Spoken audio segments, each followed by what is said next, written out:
What you say, man? You was giving them good stuff, man. You was spitting good stuff. Yeah. I thought he was live, my man. Yeah. Don't took my ESPN moment from me. Oh man. What's good, everybody? Welcome back to another episode of The Urban Platform Speaks. Make sure to like and subscribe as you tune into the channel. Check out the content. I had to interrupt. Man was giving us some good content. He was speaking on Deion Sanders and him recruiting and stuff like that, right? So what was you saying, man? He'll be a good recruit. He'll be a better recruiter down in Florida than he is up over there in Colorado. Yeah, I mean, the whole conversation was this: will Deion Sanders last another 2-3 years? And my answer to the conversation would be no. Yeah. And the reason being because the expectation in Colorado is to win. Yes, he brought the limelight back to Colorado, but Colorado is one of those programs where if you're not winning, we don't care about everything else. So if Deion has the opportunity, I would say that his best bet would be to go down to one of these Florida teams or one of these Southern teams where he can make a difference. And he can recruit better down there than he can up in Colorado. So that's where I'm saying Deion. And, we were actually talking too about the fact that is Deion a great coach? And my opinion is, like Tonk said, I don't think he's a great coach. Okay. What Deion is and what the factor is that everybody likes Deion with is he knows how to motivate his crew. Now, if Deion can bring in a good offensive coordinator, a good defensive coordinator beside him, that will make Deion a special coach. If he can get out the way of the play of the team and coach everything else, I think Deion can be successful. Yeah, now that's a good point right there, man. Because some people say that, like, and Tunk just said that Deion he more so like to throw a lot, right? But like you said, if he get in there and he allow his offensive coordinator to do what's gonna make them successful instead of him trying to dictate, what he want them to do because he think it's more exciting or maybe that's more what he more familiar with. But I think he need to let those guys do their jobs. Right. And I think that another factor is this: if Deion is trying to get to the NFL to be a coach, the only way he's going to get there is be a coordinator.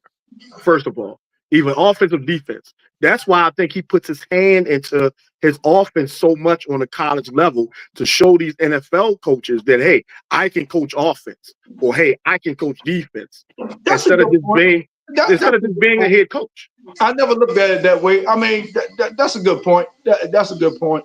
I just want Deion, man, to exercise some type of patience, man. He's real quick to pull the trigger with that transfer portal, man. I think, he's real quick with that, sending guys out, getting guys in, man. And you have that high turnover rate. You can't build. You understand? You can't build because guys not there that long. And I don't know what happened to that running back that transferred in from Notre Dame, man. But this guy was highly sought after, highly recruited, man. But he got up in Colorado and he barely got the ball. So, because they're not a run offense. That's why. Right. So you get some of these guys that come in there, man. You gotta, you know what I'm saying? You gotta take advantage of their skill level, man. You gotta, allow them to help you. You gotta allow them to help you. You know what I'm saying? Right. In this day and age, do you think that colleges will give him the patience to rebuild because of the transfer portal? Because now they're saying with the transfer portal in play, it shouldn't take that long to build a solid program. So will they even be patient with him? That's right. Well, that's a good point. I say this? I think the transfer portal, it proves one thing, that it's still important to develop talent. You know what I mean? Like it's still important to coach kids up. Because even if you look at basketball, what's the guy, Calipari, right? He always, when he was at those schools that he was at, he always brought in the All-Americans and stuff like that. But they seem to always fall short. You know what I mean? But you still have to coach these kids up and just can't roll the ball out there and just y'all go ahead and do your thing. You're not gonna have as much success if you don't coach these kids up.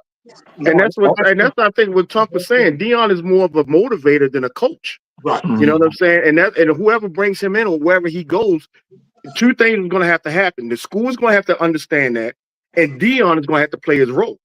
If Deion doesn't play his role and do like he's doing in Colorado, he goes to one of these Southern schools, they're not going to have much time for that.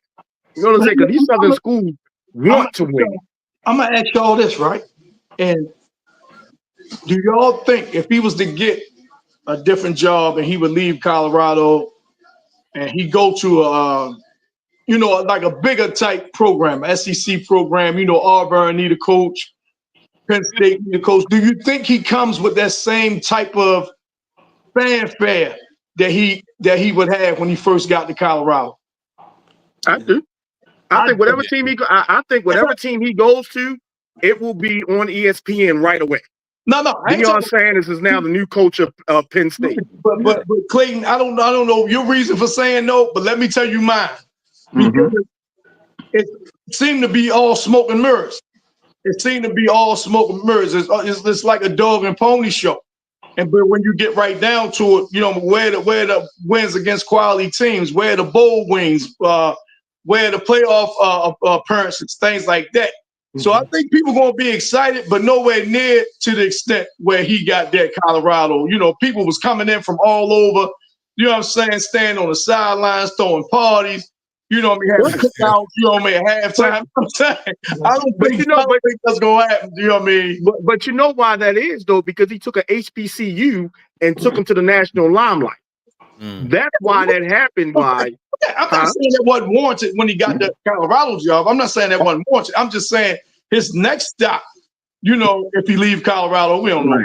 But I think this season took some of the shine off of him. Right. And a lot of it was what he did with HBCUs, but also it was primetime Deion Sanders. He had celebrity, right? But I'm afraid that this year is damaging his reputation because he's having he's butting head with his coordinators now. He's got pro level coordinators on his team and he's lashing out at them and things of this nature. So it's going to be interesting to see him moving forward. Don't he have ex-NFL players on his staff as well? Yeah. Hey, but look, what's one staff on his staff? One staff on there.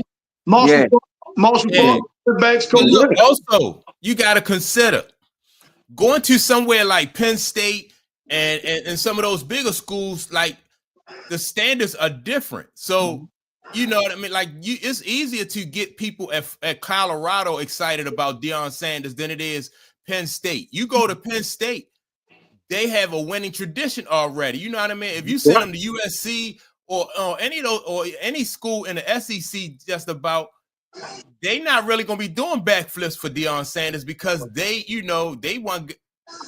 been there, done that already. So you can't, like Tom said, with the smoke and mirrors, they're not gonna buy into that. Right. You gotta but look at the situation. Look how bad the coaching tree is right now that they're recycling these old coaches and the coach, like if Florida State were to call Deion Sanders to go coach for them again, that would be front page news. Maybe not Penn State because Penn State is a northern team and Deion just doesn't work well in the north here. But in the South, Deion is the man in the South. He can do a lot more recruiting and a lot more talking to these kids to bring them over, especially these Southern kids. Because let's be honest, they like to play in the heat.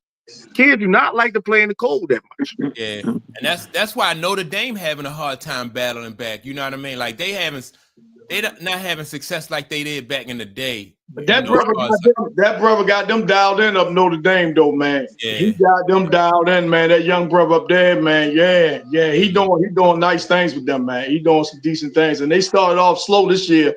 I think they might have lost their first two games this year. Yeah, but he got them back dialed in, man. Yeah. So I was looking at ESPN yesterday. He's on the hot seat. Who is? The coach for Notre Dame. He is? Yeah, he's on the hot seat. Yeah, I don't know about all that, but that's what they were saying. He's on the hot seat. So, and it's just because of expectations of the school. Could be. Right. You know what I'm saying? That's what was his second year they went to the national championship? Something his second year coaching? Something like that. And then, and then the last 2 years, he got spanked in both the playoff games. Yeah, but he was in the playoff though. Right. You know what I'm saying? But he was in the playoff though. So you got them fan bases, man. They always crazy. You know what I'm saying? You probably can't get no crazy than Notre Dame fans. They nuts, man. But man. So, but see that's what I'm saying. See, he's been able, and of course, he got more to work with and than Dion, you know what I'm saying, in Colorado. And when Dion took over that program was horrible. You know what I mean? So you got to do that. But the way he came in and things like that, and, you know, beating TCU, and TCU was coming off that national championship game appearance, and they beat them. So, you know, it was a lot of hype with it, you know, and him talking, you know what I mean? Do you believe? And I'm here with my Louis Vuitton luggage, and see, you know, people don't forget that, man. So soon as you start losing, like this year, when you don't have your son, and people always talk about Shador, Dion is the only, you know, coach he had. Look at Dion. The only dude he was coaching was his son at quarterback. So you can look at it from both sides. And he don't have that unicorn, Travis Hunter. Yeah. So, but when he come in, he lined up 70 guys, say, get in the portal. We don't want you here. You know, people don't forget stuff like that, man. So when you do things like that, you gotta win. When you do things like that, you gotta win. You know, I cringe when I heard him say that. Yeah, that's crazy. why I think his time at Colorado was coming short. What you say, Clay? I ain't hear you. What you say, Clay? I just said I cringed when I heard him say that. Even you know, that was tough, man. Yeah. Let me see. Time. Hey, Time. I want to welcome back Time. And, What's up? Let me see. And Kent got a new. He got a new handle. I think his handle now is. I think it's Andrew. He going under Andrew. He said he was being shadow banned, right? You know, and so he changed his handle. I think it's Andrew. But yeah, welcome back. Time says that Brian Kelly was a terrible choice for Notre Dame. We're kidding ourselves. He was a terrible coach, and Coach Freeman is not going anywhere now, right? Freeman ain't going nowhere. Absolutely not. I don't care what they say on ESPN. He ain't going nowhere. Yeah. Hey, okay. Hey, you think that? Okay. Brian Kelly showed what he worth down at LSU. He showed what he about down at LSU. You know what I mean? So yeah, they ran him out of town down LSU. So yeah. And hold on, you think the Notre Dame fans won't run him out of town if they're not satisfied with it? Okay. Yeah. Yeah, but I don't think winning coaches get ran out just because they can't beat a certain team. I don't know why they would be dissatisfied with him, but you know what I mean? Because you're not a national champion. Well, if you're putting out millions of dollars into a program, and Notre Dame is getting boosted from everywhere, from all their alumni. Okay. Yeah, that brings me to a point right now. And that brings me to a talking point right now. And I'm glad you're here, man. Let's go down to Chapel Hill. Because I remember you talking about Belichick was going to get this team turned around and they was going to be national champs in a couple seasons. They paying him all this bread. Yeah, when they going to give him his train ticket out of that? When they going to give him his train ticket out of that? You're not going to go. You can't turn around a college program in 1 year. 1 year? Yeah. Right. That's right, Clay. You too. That's right, Clay. You too. 1 year. You're going to turn around a program in 1 year. Hey, Tom, let's be clear. I didn't say he's going to become a national champion and all that. I'm just saying he was a good fit for today's college because of the transfer portal is like free agency. That's all. But yeah, you can't turn him around in 1 year, man. And Tom, let me be clear what I said.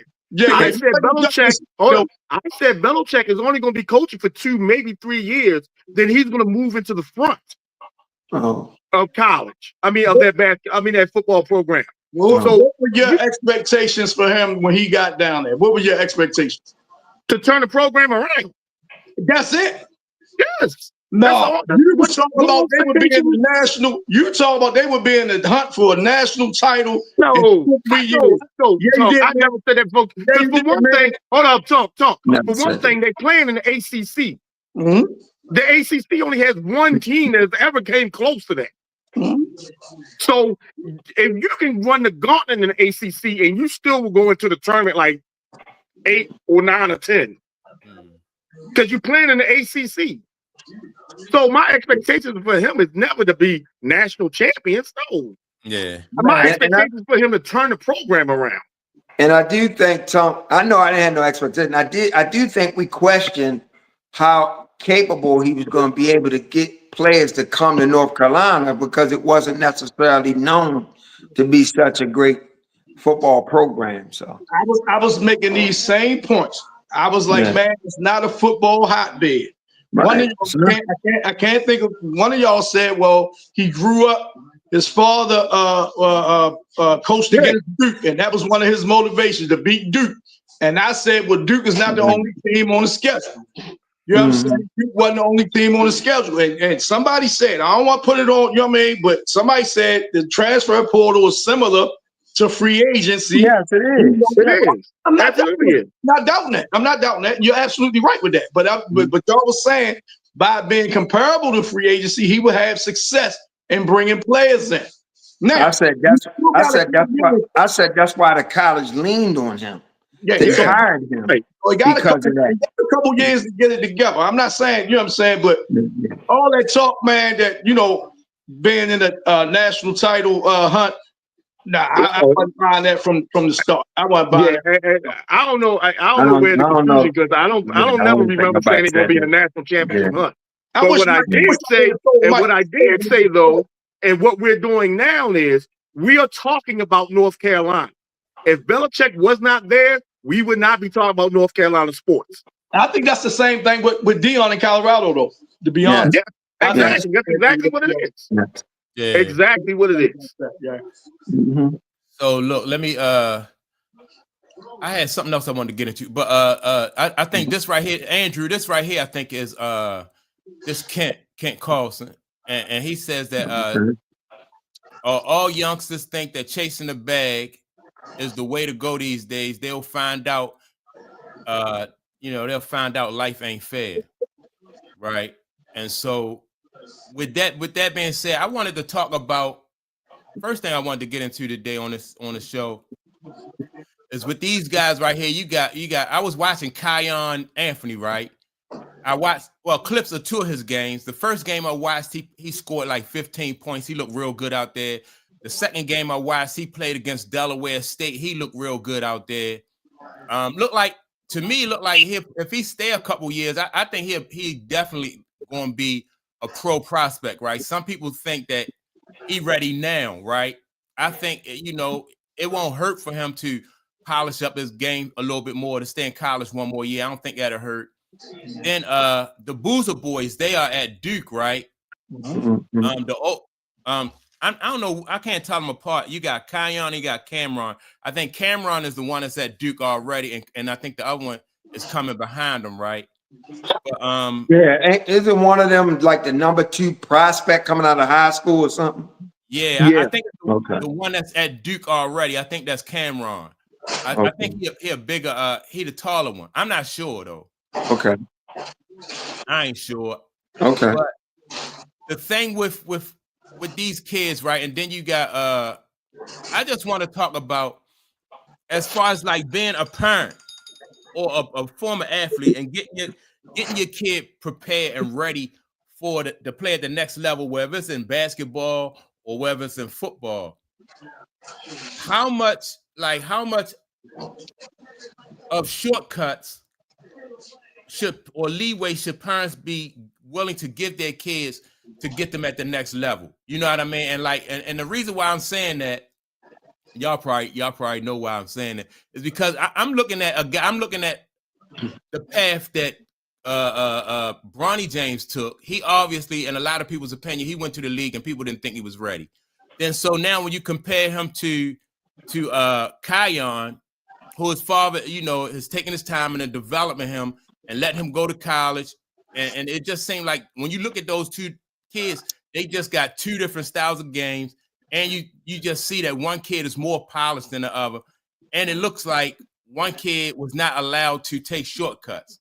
So do y'all have any comments or any thoughts on that topic? I don't. Go ahead, Click. I just got one thought about it. I don't think Carmelo had a dream to play with his son in the league at the same time. Mm-hmm. And I think that was the motivation for LeBron. Mm-hmm. I don't think that was Melo's motivation at all. We talked about that before, and I don't even think that was Bronny motivation to play with his father. You know what I'm saying? That was all 100% LeBron. You know what I'm saying? I don't even think that was Bronny's dream. That was LeBron's dream.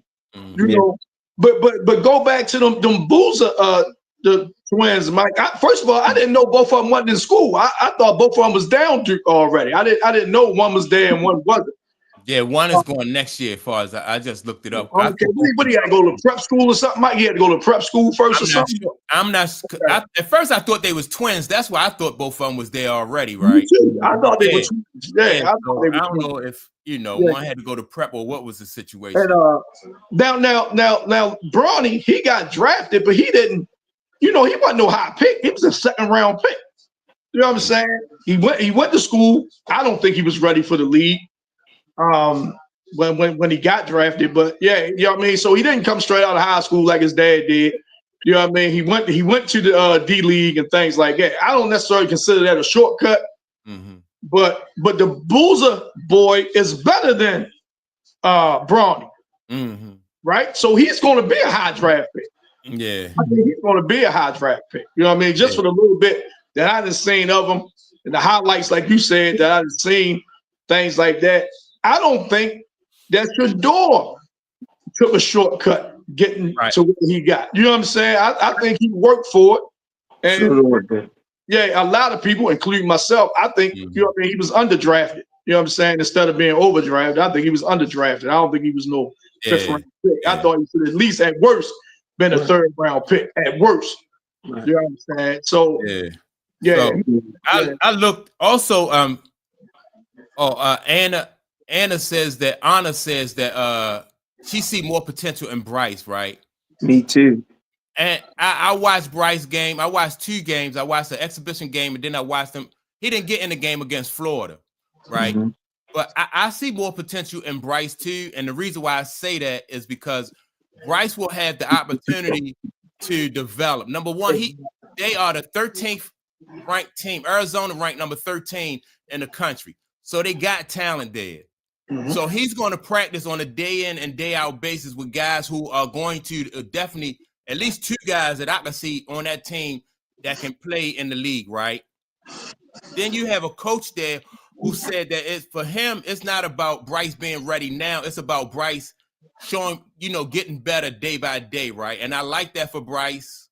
You know what I mean? Because if Bryce is going to be able to have to go or want to go to the league, LeBron won't be there, so he won't have that to fall back on. He's going to have to really earn whatever he get from here on out. And so, yeah, I do see, Bryce having I hear more potential and having to earn his spot at the next level. And another thing, Mike, I'm gonna piggyback on top of that. He won't necessarily be crushing. I think it was a unfair amount on pressure on Bronny by his father. His father did this. You know what I'm saying? When his father made that tweet, you know what I mean? I'm watching the D League, Bronny better than half the guys out, all that type of stuff. And that might not even been a D League game. That might have been a regular NBA game. Yeah, he tweeted that about. So he put a lot of pressure on his son. And then when the pressure came, he wanted to say, "Oh man, just let him play basketball." But no, Dad, you did that. You did that. You know what I'm saying? Now you want to walk back off of it. It's too late now. So I don't think that Bryce will have that spotlight on him. Plus Bryce bigger. He bigger than Bronny. He's bigger than Bronny. He got some size and things like that. So, and I want to see him. And I'm not saying that he's going to be an NBA player or anything like that. But like you said, though, Mike, I just want to see him develop. Right. Well, let me say this. Let me go to Carmelo's son first. First of all, the only reason we're talking about him is because he's the son of Carmelo Anthony. He wasn't even in last year's the McDonald's top 25 All-American game. We talked about him too, man. I was surprised, man. Because he got New York State Player of the Year. Remember we talked about New York State Player of the Year. And we talk about his first 2 games, and we all know in basketball, them first 5 games in basketball are hand-picked games. But he does have the talent to become an all-star. But I think he's not one of those guys that's going to be one and done. Hopefully Carmelo, puts him in the direction of one and done. The Boozer twins, and I'm going to call them twins because I think they were twins. Right. Same thing. I think in that Duke program, they know they're one and done. especially with the draft coming up this year. There's not a lot of superstars that they're talking about this year in college. So I think they're going to be one and done regardless of what the situation is. Because that's what that Duke program, I don't know why, and I love Duke, but I think that's just the way the organization is running now. Because we have one and done athletes since Zion. And before that, you come in, you play 1 year at Duke, and then you automatically in the draft. And I think that's what these players, when they come to Duke, is expecting at this point. I'm gonna give y'all a little trivia after this, though. You know what I'm saying? Yeah, I think that's what they expect. I go to Duke, I'm gonna play for 1 year. That 1 year is gonna get me into that NBA draft, and I'm gonna either be a first or second round pick. That's what I'm gonna go to Duke for, which is crazy because I want to see Duke get a national championship, but they will never do it at this point because they can't keep their players. Yeah. Why do you think that is, man? Why do you think that is? Because I think Duke is just building the program around this now. With the way the NIL and everything is now and all this money up front and everything, I think they're just building their program around these superstar athletes. You come in and you play 1 year, and somebody's sitting them down like, you come to Duke, you will play 1 year. In your second year, you will be an NBA prospect. But you don't think they can make a run? Calipari did that all the time, and they would make runs. They ain't win it all the time, but they would make runs. You know what I'm saying? Elite Eight, Final Four. You know what I'm saying? They ain't always. Exactly. Yeah, but the climate is different now. You know what I'm saying? You can come into Duke that first year and make $2 million, and then somebody can say you go in the NBA and do that $70 million rookie contract. When you think that damn long, I'm just talking about you don't think they could get like some top recruits in for 1 year and make a run? I think they can, but I think just the way the college basketball is you got to get time to gel. And Mike says it all the time. You got to get coached and you got to gel. And with the way everybody's playing now, you never know. And it's been that way because the tournament is a factor that everybody don't really consider. Anybody can beat anybody in a tournament. That's right. You know what I'm saying? You know why? I'm sorry. Go ahead, Clayton. No, I was just saying they came real close last year, though, man, to almost winning it. Right. Yeah. Right. But then they came real close last year, but then that team doesn't even look the same as last year anymore. Right. You know what I'm saying? It don't even look the same. Right. Yeah, I think, and that's why you see like mid-major schools now having more success because mid-major schools have you going up against guys who play together a lot of times for 4 years. Yep. You know what I mean? And so if you got guys who are McDonald's All-American and coming in, they think they one and done. That experience go a long way when you got a guy, you got like 5 and 7 guys on the team that just juniors and seniors, they juniors and seniors, right. They've been playing together for 2 years, 2 or 3 years. That's a key factor too, knowing where your guy's going to be because y'all played together for so long. Yeah. I don't think these major schools can get that anymore. That's why I think Duke is done. I love Duke, but I think they're done. Man, when did you think the one and done stuff started with Duke? When did you think? I want to say Zion. Look, hey Clayton, you going right to the trivia I was about to say, right? Do y'all guys know? Do y'all guys know who was the first Duke player to leave early? Not one and done, but just the first player to leave early. Do y'all know who that was? I think it was Kyrie. Who you say? What was it, Grant? I was going to say either Kyrie or Elton Brand. There it is, Elton Brand. Yeah, you know what? I forgot about Elton Brand. Yeah. I forgot about it, because Elton Brand did not graduate from Duke. I forgot about Elton Brand. Yeah. Hey, Clayton, boy, that's a good answer, man. That's a good answer. Yeah, Elton Brand was the first one. I'm a Duke fan, and I forgot about Elton Brand. Yeah. He was the beast. I want y'all opinion on this, right? Tom, welcome back to the chat, man. Cause Tom said, you guys are funny. You would talk about a guy that is 199 pick, turns out to be the GOAT. Then you'll talk about the number 1 prospect, turns out to be garbage. It's where life leads you, right? That's true. Yeah, that's true. I agree with that statement there, right? But I think always the point I'm trying to make is not where you come in at, it's the decisions that you make along the way. So if you come in at 199 and you motivated and you hungry, that's the whole thing I'm trying to highlight.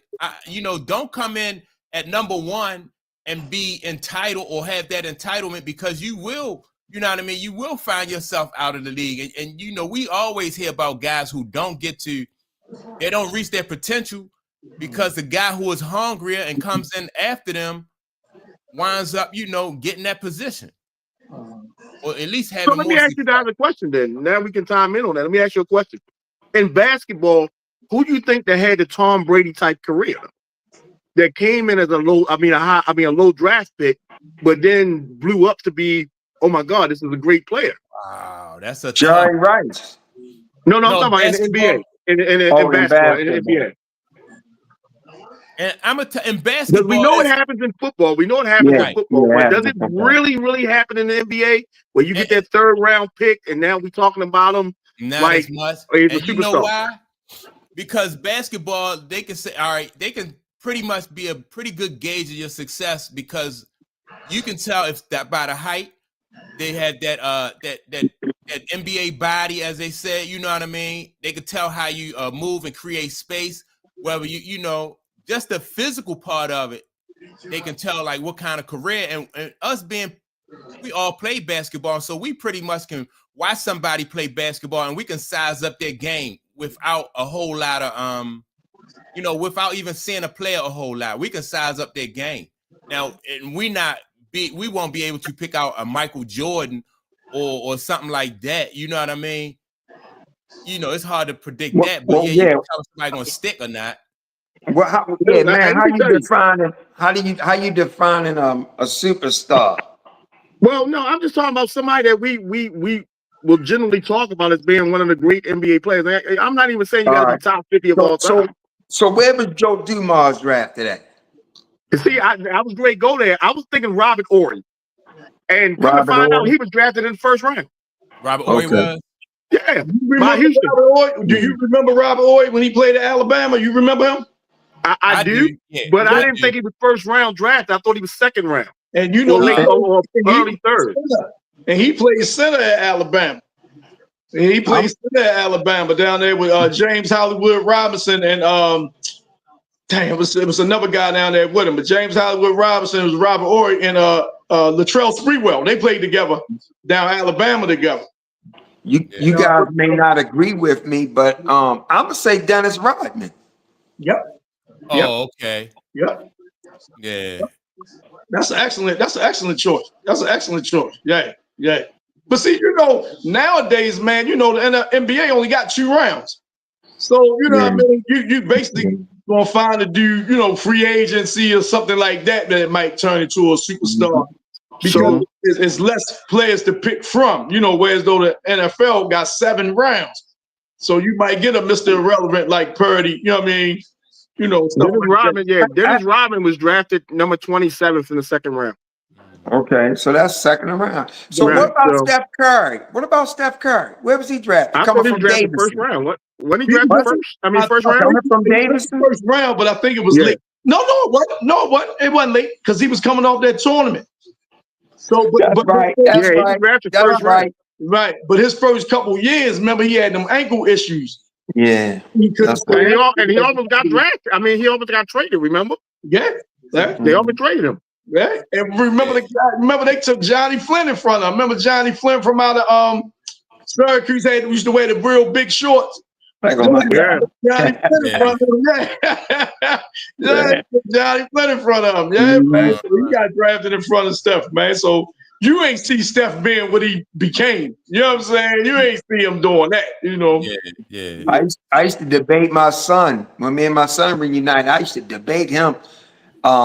I didn't think Steph would be what he is at all. I thought he was too small. I didn't think. I don't think nobody saw that coming, man. Yeah, you're right. Hey, fellas, can I ask a question? Because I got to leave pretty soon. Yeah. But I need to ask this a question. LeBron James, will he be a Laker by the end of the trade deadline? I think he will, and I think he will just because of the size of that contract. Like, because it don't really do anybody any good, especially a team. If you're a contender to take on that contract, you have to give up too much. Now, but he only through this year though, Mike. So you don't got right for a year. He's only through this year. I don't think he signed through next year. No, he's not. Yeah, so I'm saying, so if you was going to make a move for him, you just got to finish paying him this year. So on that question too, and I had a chance to think about this. What would be a good fit? And my 3 predictions would be this. First of all, he has to move to the East. Has to be an East team. If he goes to the West, he's not going to help anybody in the West. He goes to the East. The Knicks, okay, could really use his offense. Milwaukee plays with Giannis. He might be able to get to the Eastern Conference Finals. And then I got blasted for this, but I'm going to stand by this. Goes back to Cleveland and ends his career. Yeah, What you guys think about talking about that. They talking about that. Him ending back up in Cleveland. Bad, you know what I mean? That's not a bad thing to go back there and finish his career. I don't know why. Now, as people think, he'll mess the chemistry up. People think that's a bad idea. Mess the chemistry up. But the Giannis thing, Milwaukee, because I think Giannis going to be gone probably by the trade deadline. Yeah. I don't think LeBron for half a year would be enough to keep Giannis. And the Knicks, I heard that too. You know what I mean? More times than once. Mm-hmm. The thing about it is, Brunson. How would LeBron affect Brunson? Because Brunson got to have the ball in his hands to be effective. And maybe LeBron. It ain't no thing giving up to Luka. You know what I mean? Because everybody know Luka better than LeBron right now. You know what I mean? Will LeBron be just as willing to take a back seat to Jalen Brunson? That's the question. But coach up there, Jim, what's good, Jim? What you got on this topic? Hey, Jim? fellas. Hey, what's going on, boy? What's up, guys. Jim, I told Mike the reason I'm on here today because I wanted to see you. And that's why I jumped on, because I missed you, Clayton. I've been missing you. Hey, I forgot to let you guys know I'm out here in Sacramento. Oh, wow. We're taking a little vacation and meeting up with some friends. But when we planned this trip out to Sacramento, it just happened that tonight the Timberwolves are in town playing the Kings, so we're going to that game. Hey, say hello to Westbrook for me. Yeah, I'll be chirping at him. Definitely be chirping at him. No, I think the only scenario that makes sense to me is going back to Cleveland. And I think that's just to cap off the career. And I don't see him fitting in with New York. It'd be an interesting storyline, but I just don't see that fit. I see the Milwaukee scenario. That's interesting, but in my mind, the only one that really kind of would work would be Cleveland. Yeah. Well, let me say this real quick. I think, in my personal opinion, I think the best thing for LeBron James is him to stay in LA would be the best thing, because everything we asking him to do in other places is what he should do right here in LA. You want him to be LeBron James to be the third option. You have the dude Reeves who stepped up this year. I don't know if he a legitimate second option, right? But he has stepped up. He having a better season. Then you got Luka. Luka is a definite number one. So LeBron James with his and you don't want a whole lot of heavy minutes from LeBron James every night. Some nights LeBron James gonna come in and he gonna dominate for you. So this would be the perfect place right here in LA if LeBron James could get his mind and his attitude right about this situation. This is his best shot, I think, to go deep in the playoffs playing in LA. He'll be the second option on at least the second or third option on any other good team that he go to. So you think he actually get to the Western Conference Finals? If he play his role and help out the Lakers the way the Lakers need help out, hell yeah, because LeBron James is still physically imposing ball player, but he's not going to be that every night. Yeah, and Luka being your number one and LeBron being, I say they definitely got a shot. I think they definitely got a shot. With the way that the West is, man, I don't think so. I mean, I'm with you, man. Yeah, them boys in the West is playing ball. Yeah. They're young, they're playing ball.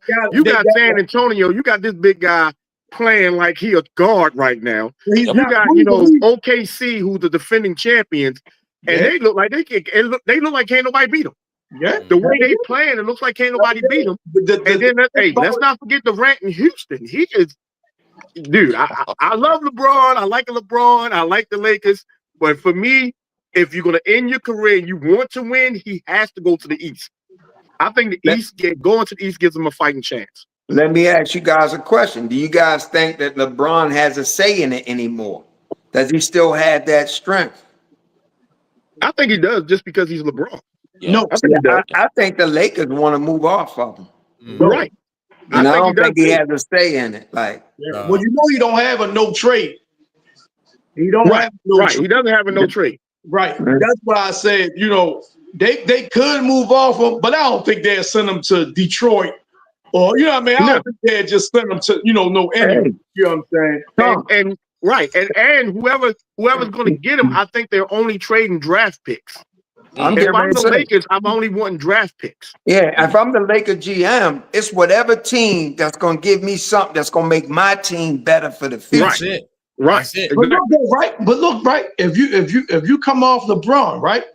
You got Luka rolling, right? Don't you want somebody that come in and can help Luka to try to get you over the top this year? Luka in his prime right now. I don't want to be like this a throwaway year, especially the way Luka came out the starting blocks playing ball. You're like, all right, Luka ready. He in shape. He dialed in. So if you want to trade LeBron, let me bring somebody in that's going to help him get over the hump. I don't want to just trade somebody. Well, we throwing LeBron away and we getting picks for next year or 2 years or 3 years. I want to take advantage of Luka right now. Right, but let me say this, Tom, just to clear the battlefield right now. The Lakers are winning without LeBron right now. Okay, so whatever they do with LeBron will still make the Lakers better. Even if they trade for draft picks, the Lakers are still better without LeBron right now. So if they trade for draft picks, they're still going to be a better organization. And if they can trade and get like two good players, that will still make them better as well. I push back. You know what I mean? They playing better without LeBron. Definitely. Right. Them being a better team without him, I ain't buying it. That's a difference. I mean, but what's the difference between playing better and being better? It's a lot different. You can have a stretch where you playing well without your best player, but that don't mean you're a better team without your best player. That just means we already know LeBron's not their best player. Say again. We already broke LeBron down to their third best option. Gee, who said third? Mike said third. I ain't say no fucking third. Hey, wait a minute. Hold up. I'm getting you in trouble, Mike. When I leave, I'm getting you in trouble. Well, let me ask you this then, Tom. All right, so if LeBron James come back to that starting lineup and he want to take the reins as number one or number two, you don't think that messes up the chemistry of what the Lakers are doing now? Yeah, well, definitely it can mess up the chemistry, but he won't try to take the reins as the number one. LeBron know that Luka is the best player on the team. LeBron know that already. He knows that Luka is the best player on the team. He ain't got no problem deferring to Luka, but ain't no way no damn Austin Reeves is going to and besides, Austin Reeves don't play defense either. So when LeBron does come back, Austin Reeves got to go to the bench. Because you got to leave Marcus Smart in there to play defense. Yeah. If you got LeBron, Austin Reeves, and Luka on the court, that's no defense at all. Right. That's no defense at all. And so all right, Reeves can come in. Let me say this then. So go ahead. All right, so let me say this then. All right, so if you having success with Austin Reeves in there and you got Marcus Smart in there, y'all 7-2, right? Then you bring LeBron James in there and you put Austin to the bench. Your team is deficient on the offensive end because you're not getting the consistency from LeBron James. You don't know that though, Mike. You don't know that. Right. And that's the whole point. He's coming back off the injury, right? But LeBron is a 25-5-5 guy. Say like if his numbers go down where he only averaging 20. You know what I'm saying? You still won't get production from Austin Reeves off the bench. But 16, 18 points from him coming off the bench. Right, but I gotta agree with Mike on a little bit because chemistry is the thing that wins games. Averaging 25 points a game does not win games. Prime example, Russell Westbrook. Prime example, Russell Westbrook. Right here, man. What Russell Westbrook averaged? Like 22 points a game?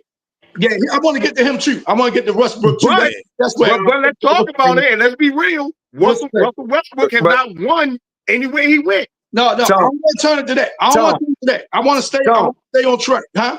I want to say one thing to you real quick. Go ahead. You make a great point about not wasting what you got if you can get a ring. But if you building and you have success and you make a deep playoff run, the year is not lost, bro. You building. Give me some more context on that, Clayton. Give me some more context on that. Just meaning that if they can get something for LeBron and with this team assembled as it is, and they get a deep playoff run, and then you add more to it, you're actually building. Okay. So it's not a wasted year. But I understand your point. Yeah, like if I can get a ring now, get it. But I don't think desperation is the best energy for trying to achieve a championship. I think you need to stay steadfast and be resolved and building a team. Right. Gentlemen, as much as I love you guys, I'm going to be watching you guys on my TV as I'm getting ready to get out of here. Peace out, sir. And I would definitely want to know your opinion because I'm coming back with the same topic next week to figure out where we went wrong, gentlemen. That's right. Everybody, geez, see you guys later. That's right. Man, appreciate you. Yes, sir. Yeah. Did that make sense, Tom? No, it makes perfectly sense. It makes perfect sense. The thing I'm saying is, right, no one's picking the Lakers. I'm asking, is anyone picking the Lakers to make a run towards the title right now, the way they're constructed, without LeBron? Is anybody thinking they're going to make a run without? I don't think so either. I don't think so either, right? So him coming back, y'all still say he ain't going. They not no closer to a championship, whether he's in the lineup or not. Well, I've always said that the one thing that LA needs is a quality big man, because the West is loaded with quality big men, and if LA wants to go deep and get to the conference finals, they got to be able to compete down low, and they just don't have it. And maybe LeBron is that piece that can get some trade in to where he can be. And I don't know what name that is because I don't know who's going to give up a quality big man. But that's what LA needs, and I don't see him going deep. If he was a rim runner, if DeAndre Ayton was a rim runner, man, because he can do the 2-man game with Luka, he can do that. But he set the screen. He want to shoot a jump shot. Yep. He don't want to dive to the basket. If he would be a rim runner and just crash to the basket off the screens, man, he would be way more effective. Even though sometimes he can make that little 12-footer. I don't want him shooting that. You know what I'm saying? I don't want him shooting it. You know what I'm saying? Even though he can make that, the thing about him, he seems to be so temperamental where you got to keep him engaged or you'll lose him. You know what I'm saying? So you can't get on him and be like, look, man, run to the basket because he'll check out. He'll check out on you and then you done lost him. You know what I'm saying? So it seemed to be a difficult guy to try to motivate, because I don't want that guy shooting no 10, 12-foot jump shots, man, in the 2-man game. You know what I'm saying? I just don't want him doing that. Let's talk about DeAndre Ayton, right? Yeah. Because DeAndre Ayton is a temperamental guy, and he's a guy that checks out when he can't have his way. Is that a guy, DeAndre Ayton, like, is he even worth the effort of trying to coach him? Like knowing that he will hold your team hostage if you allow him to, and that's the same thing I say with any professional.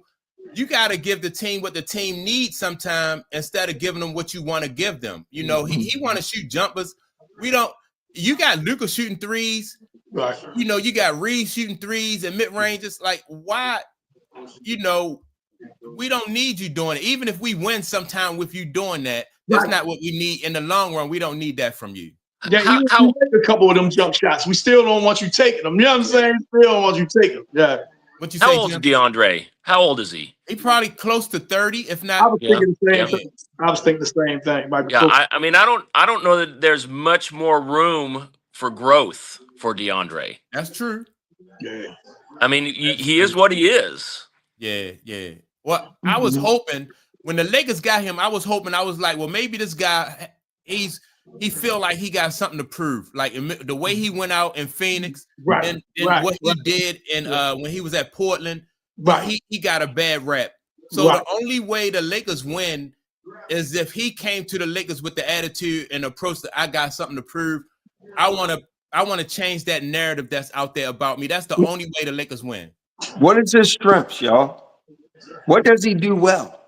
I think he's a solid rebounder. He don't rebound enough for me, but he can be a solid double guy, right?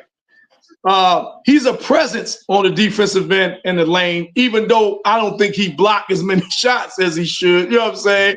He's not necessarily an intimidating type big man, but I think he has somewhat of a presence down there. And if you're playing with a guy like Luka, and right now, you can exploit that. He can give them, like Mike said, he can give them way more than what he gives them. If you play, because Luka going to command so much attention. If you just run to the basket, man, you know what I mean? Luka is a willing passer. You know what I'm saying? He's a willing passer. And you know what I mean? I think then you could affect the game in that way. I think that's an excellent question though, Clayton. Yeah. Like, what is his strengths? Yeah. Because maybe DeAndre Ayton don't play to his strengths, and that's what frustrates his coaches. Right. When you got a guy who's 7 feet and he's not a big clumsy dude, he's a big guy with talent, but he's also a big guy who's not aggressive and probably don't want that contact. But his strength is going to the basket with the ball, right? Because he is coordinated, right? Yeah, he don't do that, right? Right. No, that's a real good question, Clayton. Like, what is this dude's strength? You know what I'm saying? What is this dude's strength, right? But I'm saying I don't think that he played to his strength. I think if I'm playing against DeAndre Ayton and he's shooting a bunch of jumpers, as a defender, I'm happy.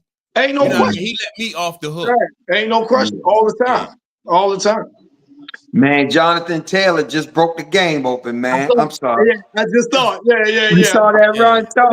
Yeah, I just thought. Yeah. It's still close, though. But yeah, Right. all right, I'm back. Yeah, I mean, ultimately, it comes down, is his talent enough that you putting up with all the negative things y'all discussing about him, so. Yeah. See, the thing is, but I agree with Jim, though. If you put a big man with what they got now, minus LeBron, it could be deep. It could be tough. Yeah. A solid big man. And then as far as Milwaukee go, right?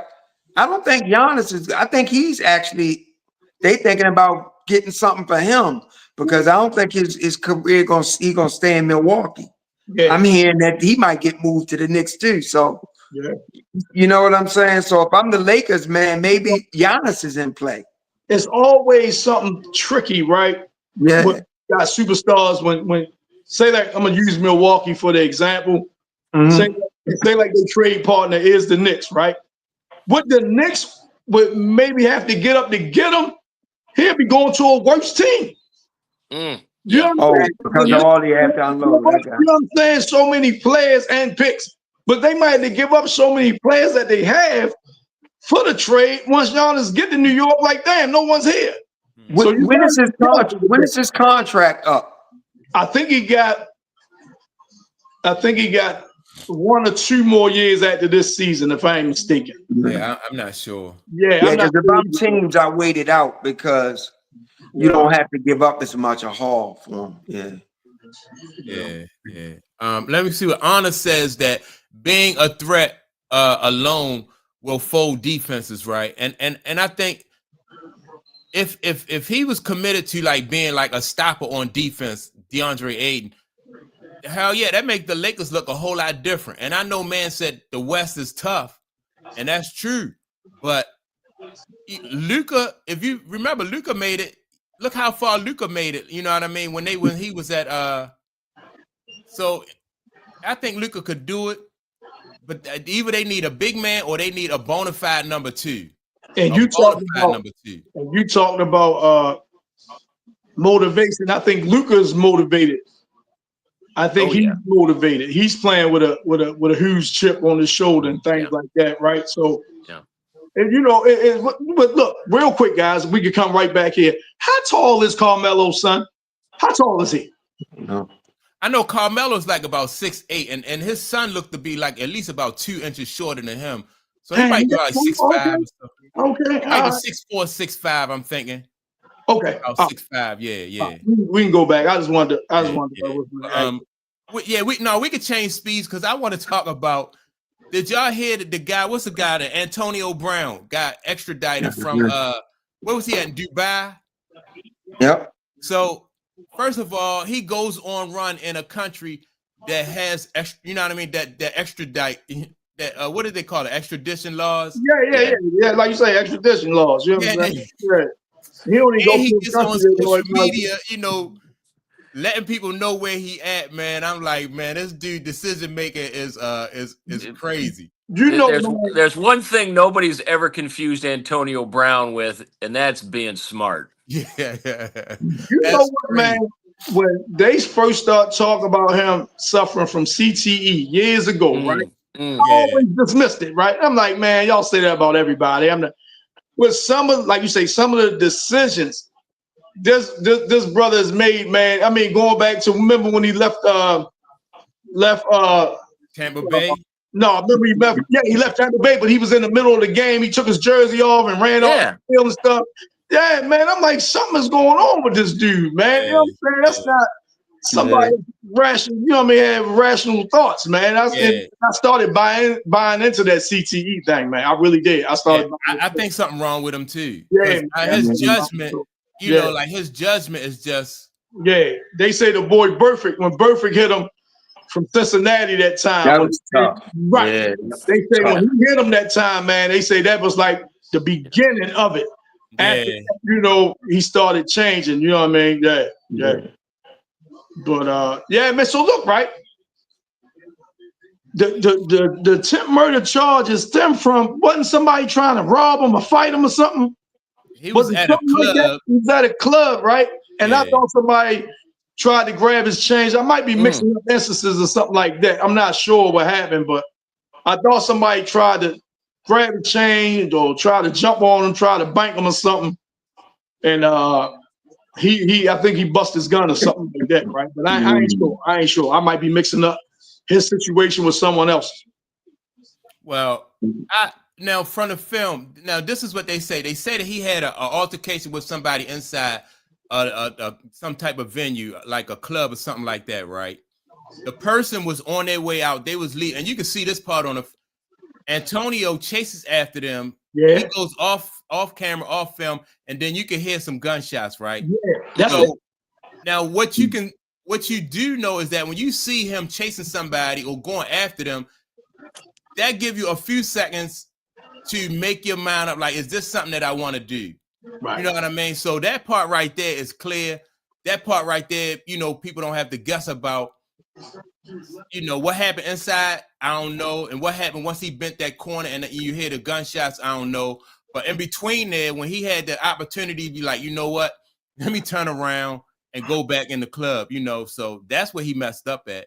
That's exactly the instance I'm talking about. That's what I'm talking about. Yeah, that's what I'm talking about. Yeah. Sometimes when you got noise inside your head, man, it can drive you crazy. You know what I mean? And then your rationale is all over the place, you know? I believe that, man. I really believe that. Yeah. If you got noise inside your head, and once they lock you up, do that noise stop? No, it don't. I mean, Antonio's always been a very emotional guy. Yeah. That's crazy. Right? And you know, sometimes logic just cannot overcome emotion. That's unfortunate, but it's true. That's unfortunate, but it's true. I mean, we've all been there. We've all been there. Yep, that's right. I know that feeling. Yeah. Just thank God we ain't never put ourselves in situations where we, you know what I mean, we wasn't able to recover or get out of, you know what I'm saying, because of that. You know what I'm saying? Right. You feel like you curse, Mike, and you want to take it out on the world. So any and every little thing becomes an agitation, and you know, you just don't know how to reason. You just want to. Right. You feel like, you know, your life is hell, so you're going to make it hell for everybody you encounter, you know. Yeah, I'm not saying that's his situation, but. Right. But yeah, I mean, his situation is a sad situation when you see like his career at Pittsburgh, what he, you know what I mean, what he was able to accomplish, and then now, I know, like sliding, you know, that slide downhill. Mhm. But so the chat, you know, Time and everybody in the chat been talking about Caitlin Clark. She got did she have some type of deal that's going on with Michael Jordan or something? He invited her. Let me see. I don't know. No, Mike got an exclusive golf course in Florida, and you can only play on that course if per invited. Oh, so okay. Of course she's playing on that course. So Yeah, you know her fans gonna run with that, like, yeah. you know, oh my God, Michael Jordan, she playing on this course, yeah, you know, that kind of thing. But I must have missed my invitation. Hey, that's what one creator, one content. Man on the way down there now. He got his Yeah. One content creator brought up a good point. How competitive Mike is, right? Caitlin says that LeBron is her GOAT. So they wonder how Mike feel about that, you know. Yeah. But obviously not too bad. He invited him. You know how he felt about. Well, he did extend the invitation to us. So yeah. You know.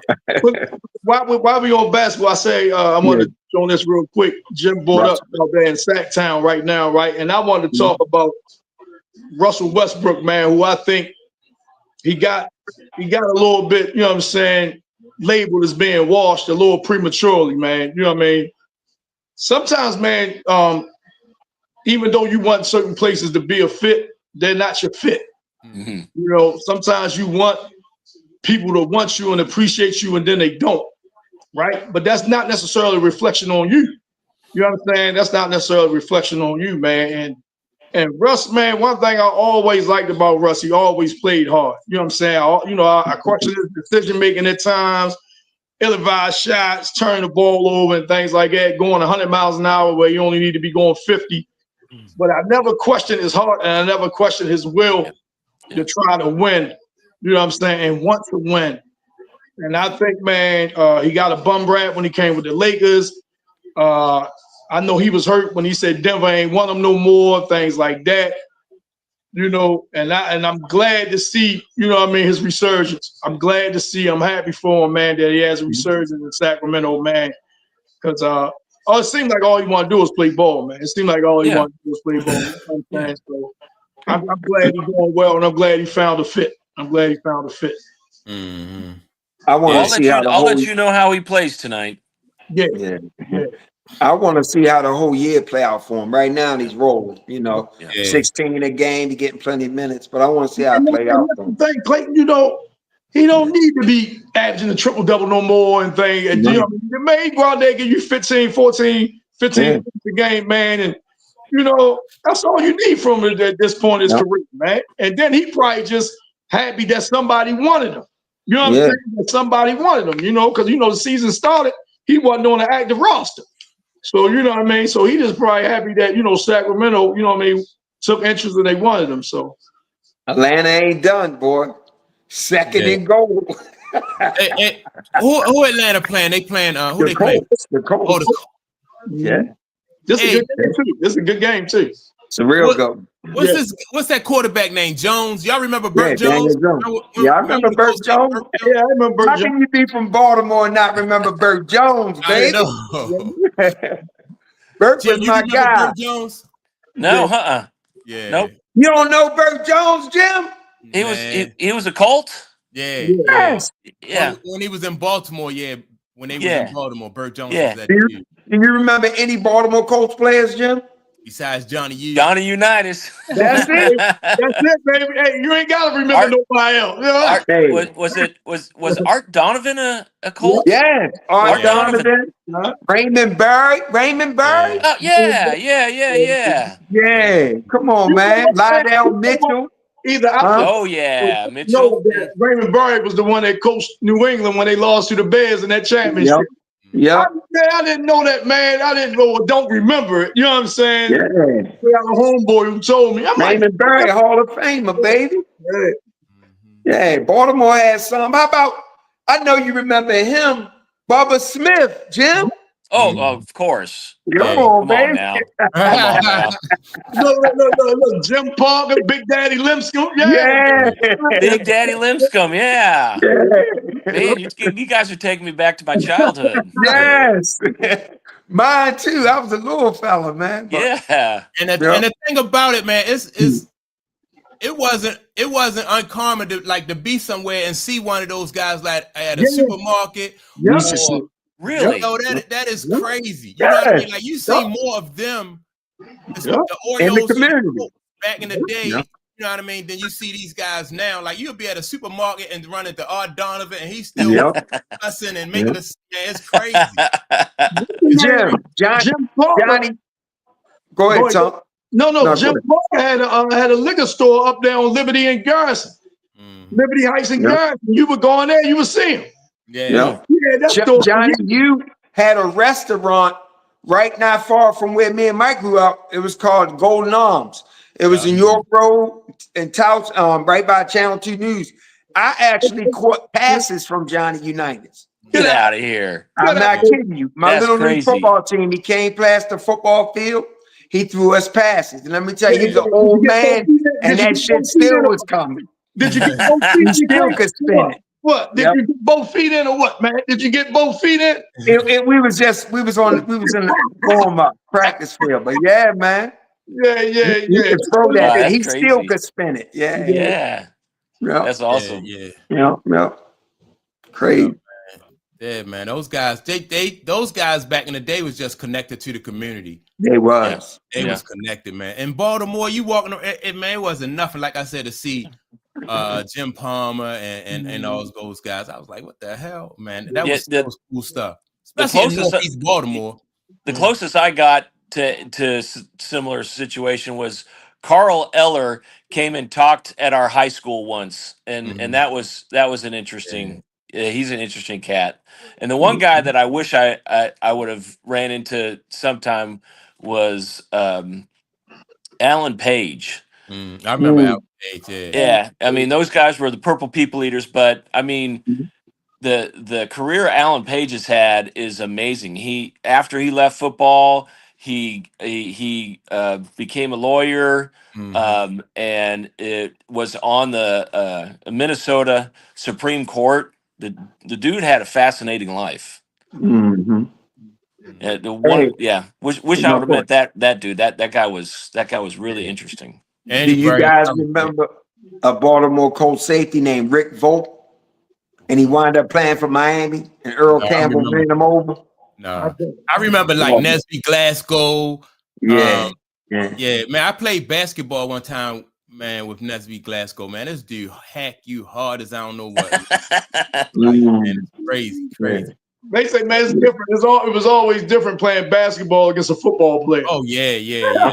Yes. They say it was always different. I never did. I never played against no famous football players. But they say it was always different playing basketball against a football player. They took the fun out of it for real. Yeah. Hey, but let's talk about a little bit about the WNBA, right? So what they pushed that negotiation back to the end of November?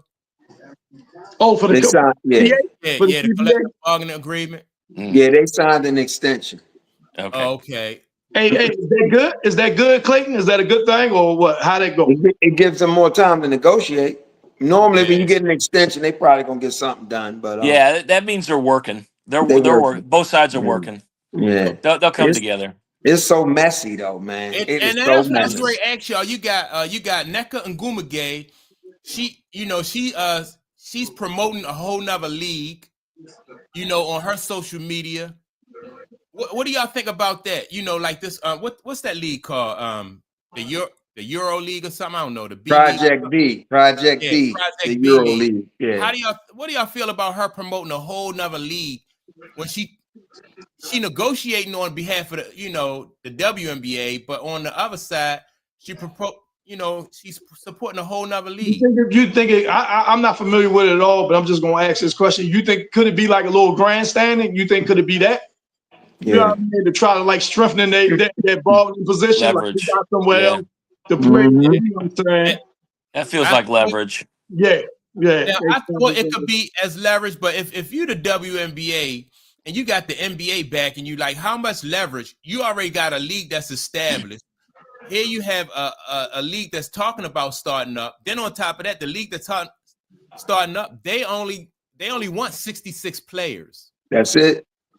Wow. So, you know, like how much of a threat can this new league be to the WNBA if they are only going to employ 66 players? And see, leagues like that just seem to come up, man, and they, you know, they pitch something real good, but then, you know what I mean, they don't have the money to pay the players at the, you know what I mean, 5 or 6 games, you know, just like that. Yeah.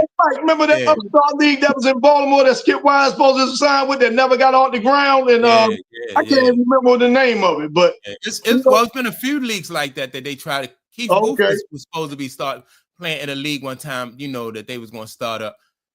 The thing is, and somebody in one of my they left a message in the chat that they said because this Project B League has oil people backing it, that they have more money than the NBA and the W, and I don't agree with that. I think the NBA still holds all the cards. Yeah, that's what I'm saying. And it's not, it not, and I don't mean the WNBA. The NBA holds all the cards. Yeah, and that's what I'm talking about. Like the NBA, they hold all the cards as far as the money and the contacts around the world. You know, so. That's another good important part, though. Important point, Mike, that you make. That, you know what I mean. Even if they ain't necessarily got the money, you know what I mean, in the war chest, what they do, they got reach. They got reach everywhere. You know what I'm saying? They got reach globally. Hey, Clayton, this game crazy, ain't it, Clayton? This yes, man. You see that run Daniel Jones just did, man? He got all them yards back. They only need that's like fourth and an inch, one. And he just threw like a 12-yard pass. They got the first down. He threw yours in front of mine. Oh, yeah. Like a 12-yard pass. They just got the first down. Yeah. So man. The NBA got that 77 billion media rights, 77 billion for 11 years. That's tough to compete against, man. That's tough. And as far as this league rivaling the W, first of all, the season is during the off season, right? But however way you look at it, the W already have a media rights deal. So that's going to have to play out. It's going to play out one way or another, you know? So let me. It's interesting. But I just feel like today, the way these kids negotiate and the way things are in this day and age, man, it's just another way for her to negotiate. They transparent. They loud and proud. They saying things out loud. You know, this is how they do business these days. Do you think the players? I always side with the players with this mess, man. Mm-hmm. Do you think the players are being unreasonable? I don't think the players are being unreasonable, but I think that when you tell somebody you're gonna punch them in their mouth, I think that takes some of the surprise. You know what I mean? Like you take some of the surprise out of it. You can't put in social media. You can't put ads in the paper and expect somebody to be caught off guard. You know what I mean? I just think they misplaying their hand. I don't think they being unreasonable though. Oh man, bad snap. I just think it's all content. I think it's all theater. But at the end of the day, I think a deal will get reached. But I just do feel like it's a little messy and a conflict of interest with her being she's a WNBA PA president or something. So I thought that was a little. I just think that's a little messy, you know. Yeah. And so let me say what Anna says, that Unrivaled and Project B are going to take people that only want immediate dollars, right? And so that could be true, but I think, like I said, they only had 66 jobs. You know what I mean? Compared to, I think in the WNBA already is right now, I think it's like 140 something. I'm about to say, I know it's at least double that. Right, yeah. You know, and then they're gonna add teams to that, you know. So but I think Tom said something on here I wanted to get into. He said, oh, you guys give me one good reason why Caitlin Clark should support any of these WNBA women, right? I did a video about this earlier this week, and And I think that the position that she's taking as far as like standing back and seeing what's going on, I think that's probably the wisest choice, you know. But what y'all got to say about that? Well, he said give one reason why he support those women. Why because she should? Because she's one of them. That's it. That's it, Clayton. I was about to say the same thing. She's a part of it, She's right? one of them. Yeah. Regardless if you disagree or not, you got you know that she loves this league. She's one of them. Right. Right. And then the alternative would be what? I mean, what alienate. You're right. You understand? Alienate herself. She'll further alienate herself if she take. You know what I mean? So then when the league do start back up, the WNBA do start back up. Now you got the girl still pulling her hair and still trying to poke her in the eyes. You know. So yeah.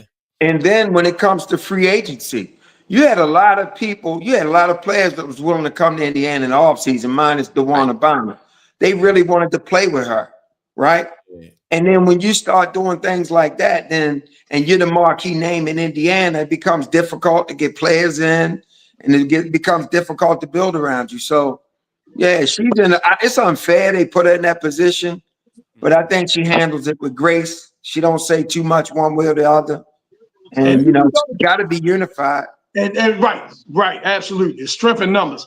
And even though she's beloved, you know what I'm saying, by the media, I think her image would take a hit if she was. If she would go against the grain like that. I think her image would take a hit. Is that retro? Is that retro, Mike? Yeah, that's retro. What's up, retro? Yeah, she make a good point too. Unrivaled don't have a lot of big names right now. They don't. I was surprised they already didn't have Asia and Caitlin. Then they had Angel, Sabrina, any of the big stars, you know. So and I think when this collective bargaining thing is all said and done, I don't think they're gonna allow what is the girl Fee and Stewart. They're not gonna allow WNBA players to have ownership in other leagues while they're playing in the league. I think they're gonna cut that out. That's gonna be part of it. And I don't think that I don't think Unrivaled has much legs left, anyways. Right. Yeah, I mean, I think we were all interested to see what was going to happen that first year, that first season, and it held our attention a little bit. But I just don't see it have much legs. Yeah. You gotta have that sustainability, man. That's another thing, and I don't know if that's what Mike meant. He was talking about how the NBA, you know what I'm saying, they got reach. You know, they gonna sustain, you know what I'm saying? They're gonna sustain because the NBA is bagging them. So you know, we can put together a league, you know what I'm saying, for a couple months, and then you know what I mean, we don't have the sustainability, it's gonna fold.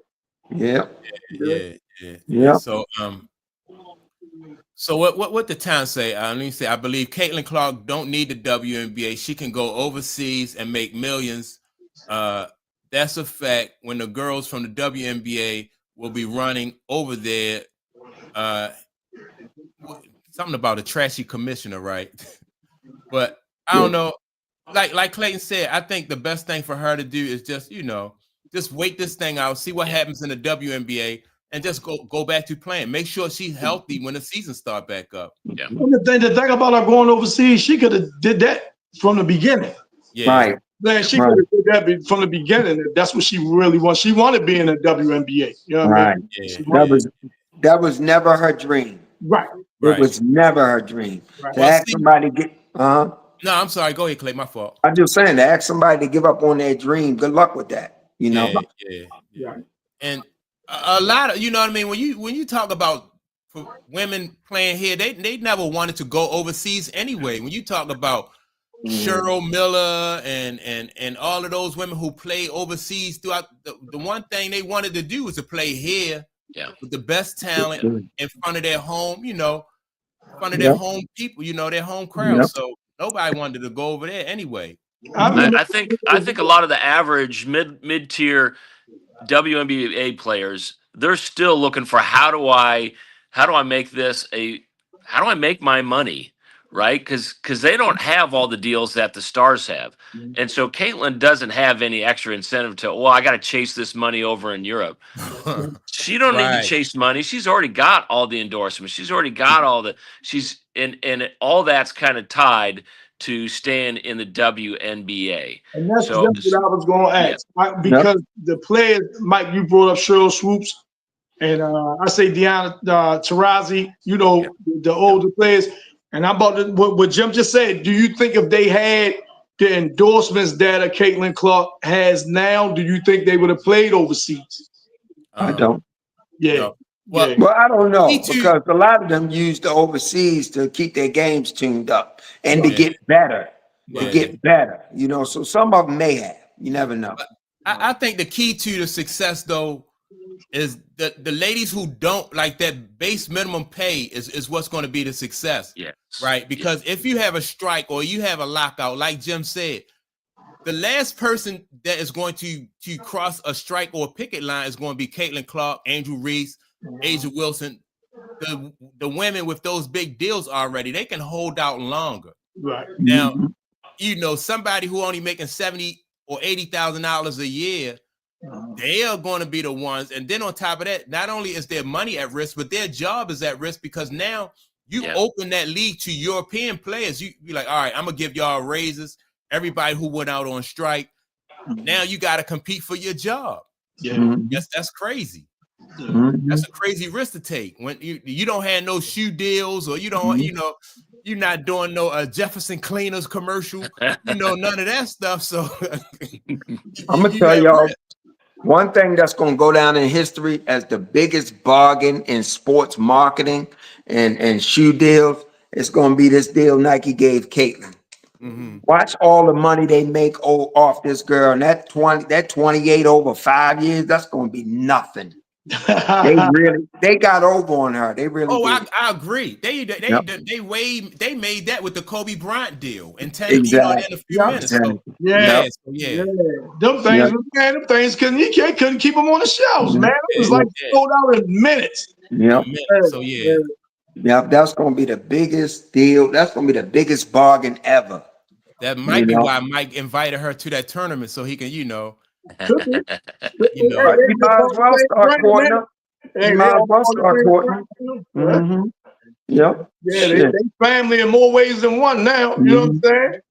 Yeah. Family more ways than one. But she's so not focused on all that, man. She just keeps doing things that's close to her heart, and all the rest of that stuff will take care of itself, man. It really will. Yeah, the only thing she's got to grind on is her game. Yeah.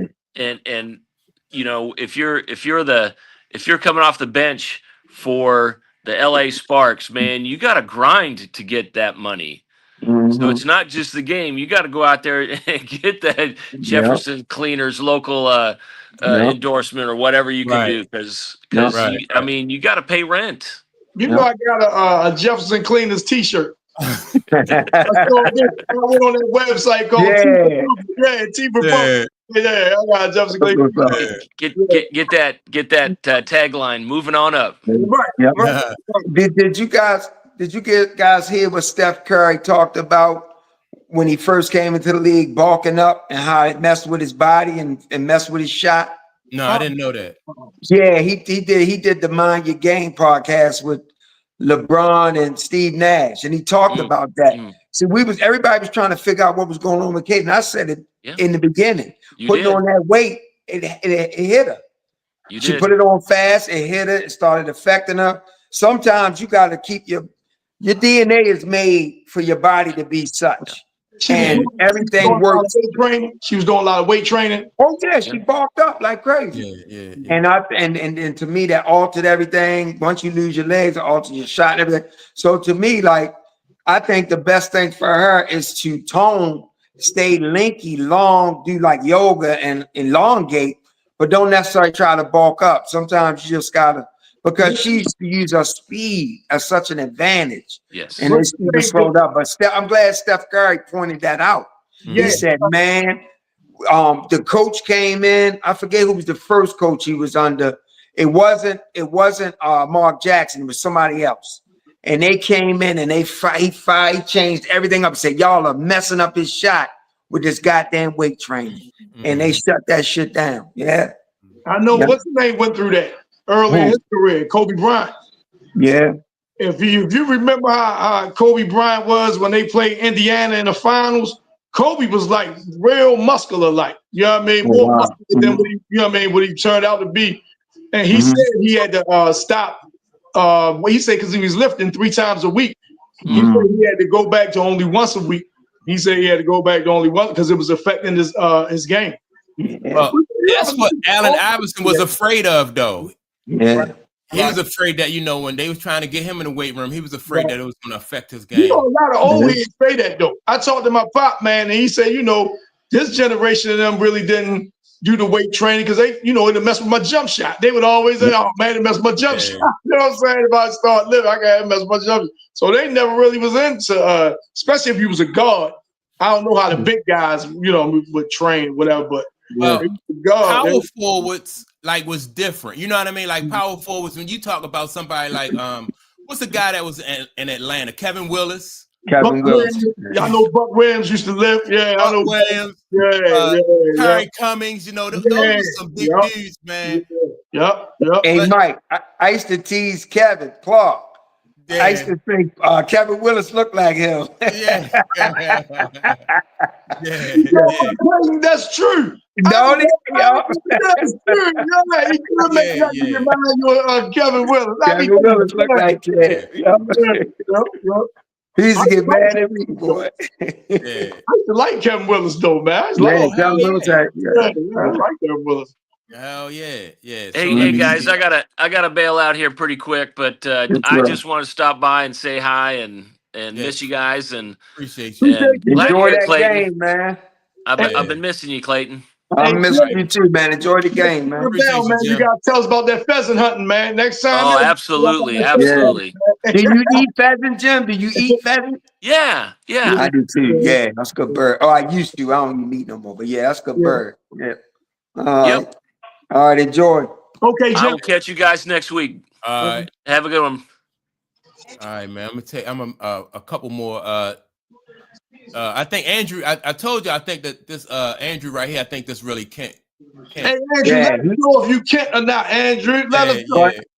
One thing he hasn't corrected you, Mike. So I think this Kent Carlson because Kent had to he had to switch up his I think his handle on here because.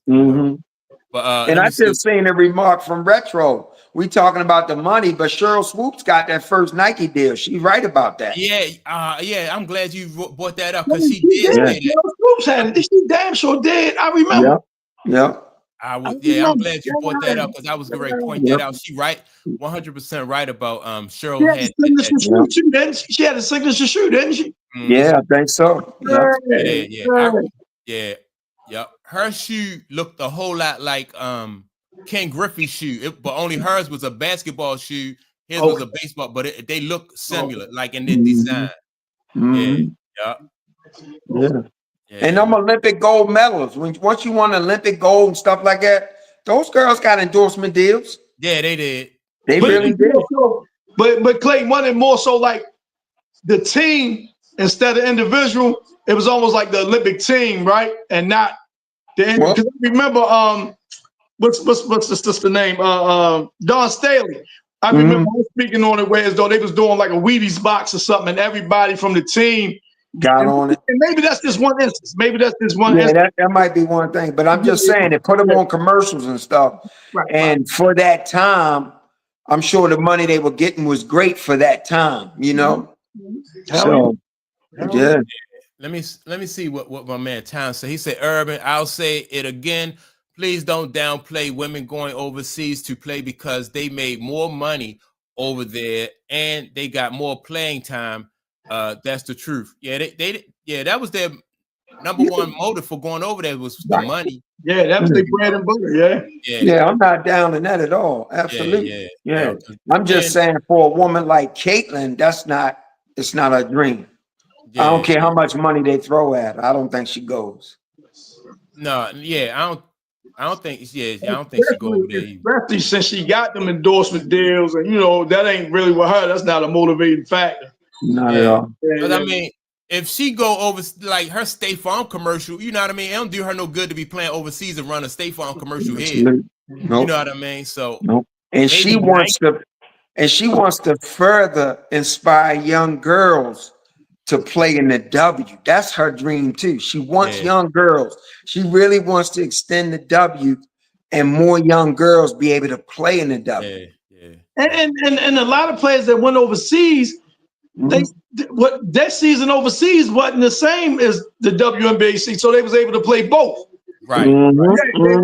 Both. Right. They didn't really have to pick one or the other. Right. Yeah. Yeah. It's just like having working all year round. You know, extended season. Right. Yeah. But yeah. All right. Kent, appreciate you tuning in, man. Yes, sir. Kent, man, awesome, man, awesome. Come on, Jonathan. Yeah, it's time for football, fellas. Yeah.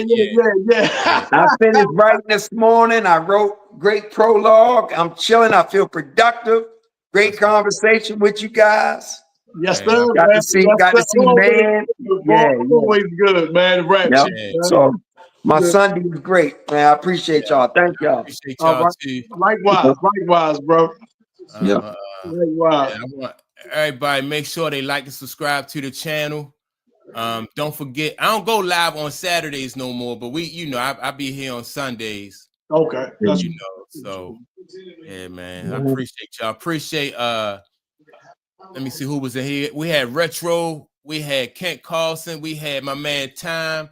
Anna, I can't pronounce the last name. I was messing up her first name, but at least now I got her first name right. But Anna, appreciate you for tuning in. And Retro Go Browns. Yeah, man. I did want to talk to y'all about real quick. What do y'all feel about the guy Paul Pierce said that a man should cheat on his woman to see if she for real or not? Did y'all hear the comments he made on his podcast? Y'all didn't hear that? I did not. No. Yeah, so he said basically I can tell you how if a woman is real or not. Just cheat on it and see what her reaction is. It's other ways. It's other ways for her to show you that she's real and authentic. All you got to do is go through some tough times, man. Yeah, you don't have to cheat on her. And I just was like, no relationship advice to no damn Paul Pierce, man. I'm just gonna leave that at that, man. Yeah, you don't come on, man. You don't have to do that. That's crazy. That's an extreme. Hey, Clayton, that's an extreme. You know what I mean? Yes. Go through some tough times, man. Right. Yeah, if you really want to know, you're right. Yeah. Just go through life. Just let life hit you. Right. That's right, Mike. Just go through life. You're right. That's crazy, man. Yeah, he was just crazy. But oh man, Rick, Rick, where was you at, man? Appreciate you tuning in. We great sign off, Rick. Oh, Mike, I got one thing for the public. Yeah. It's a tough one. Go ahead. I would take the 49ers and them points against the Rams. If they giving you 6, take it. Yeah, that's it. I ain't been one of them in a long time, huh? That's our resident handicapper, boy. Hey, ladies and gentlemen, boy, Clay, that's our resident handicapper. I ain't been one of them in a long time. Man, I was looking forward to them handicaps, Clay. Right. Right.